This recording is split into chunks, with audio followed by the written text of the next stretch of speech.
The weather is finally warming up, and we have the perfect cocktail to celebrate. Let's make a Fabry Pineapple Martini. Start by adding ice to your cocktail shaker. Add 3 ounces of pineapple juice, 2 ounces of vodka, 1 ounce of lime juice, 1 ounce of triple sec, and half an ounce of Fabry pineapple syrup. Shake well to combine ingredients.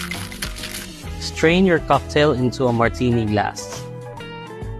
And for the garnish, add a piece of Fabry Amarena cherry and a pineapple.